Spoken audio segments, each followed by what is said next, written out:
एक ऐसा गांव जहां एक भी पुरुष नहीं है। इस दुनिया में दिन प्रतिदिन अपराध बढ़ते ही जा रहे हैं। पता नहीं हमारी मानव जाति किस दिशा में आगे बढ़ रही है।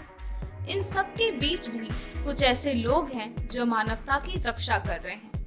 आज बात करेंगे ऐसी ही एक महिला के बारे में जिनकी वजह से कई बेसहारा महिलाएं जो कभी रेप और घरेलू हिंसा की शिकार थी, वो आज खुशहाल और इज्जत की जिंदगी जी रही हैं। यह सब तब शुरू हुआ जब रेबेका लोलोसोली नामक एक महिला को कुछ पुरुषों, मेरा मतलब सो कॉल्ड पुरुषों, ने मिलकर बहुत बेरहमी से पीटा। रेबेका को एक अस्पताल में ले जाया गया जहां वो कई दिनों तक भर्ती रही। वो अपने जख्मों के दर्द से उभर ही रही थी, पर असली चोट तो उनके आत्मसम्मान को पहुंची थी। अपने जख्मों से उभरने के दौरान उन्होंने एक पुरुष रहित समाज की कल्पना की। सन 1990 में रेबेका और उनके साथ 14 महिलाएं जो स्थानीय ब्रिटिश सैनिकों के द्वारा बलात्कार से पीड़ित थीं, इन्होंने मिलकर एक गांव की स्थापना की जिसका नाम है उमोजा। उमोजा का हिंदी में अर्थ है एकता। यह गांव केन्या के उत्तरी भाग में स्थित है। इस गांव के सीमा पर कांटों से भरे पौधों की एक दीवार है जिसका बस एक ही काम है, पुरुषों को दूर रखना। इस गांव में हर उस महिला को शरण मिलती है जो पुरुषों के द्वारा किए गए अत्याचारों से पीड़ित हैं। पिछले कुछ सालों में यहाँ कई महिलाएं अपने बच्चों के साथ रहने आई। अगर कोई पीड़ित महिला अपने बेटे को साथ लेकर यहाँ आती है तो उसके बेटे को 18 वर्ष की आयु के बाद यह गांव छोड़ना पड़ता है।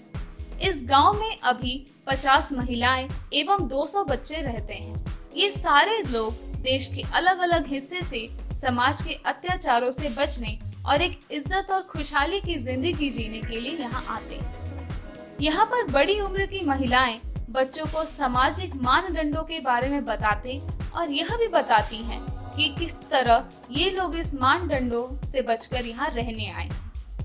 इस गांव की महिलाओं ने खुद के लिए एक अर्थव्यवस्था बनाई है जिससे वे अपनी जरूरत की सामग्री खरीद सके। जो भी पर्यटक केन्या की सफारी में आता है वो इस गांव को जरूर देख कर जाता है। इस गांव में प्रवेश करने के लिए पर्यटक को एक शुल्क देना पड़ता है जिसकी मदद से यह महिलाएं गांव को चलाती एवं संभालती हैं। इस गांव की महिलाएं मनका से बने हुए बहुत ही खूबसूरत चूड़ियां, हार और अन्य आभूषण बनाकर बेचती हैं जिससे इनका घर चलता है। आभूषण के अलावा अनेक खाने पीने की चीजें भी बनाकर बेचती हैं। यहाँ के लोग आसपास की नदियों से पानी और गांव से रोजमर्रा का सामान लाते हैं। ऐसा नहीं है कि इन महिलाओं ने अपने आप को बाहरी दुनिया से बिल्कुल अलग कर लिया है। ये पड़ोस के गांव में जाती हैं। यहाँ के बच्चे दूसरे गांव में स्कूल में पढ़ने जाते हैं।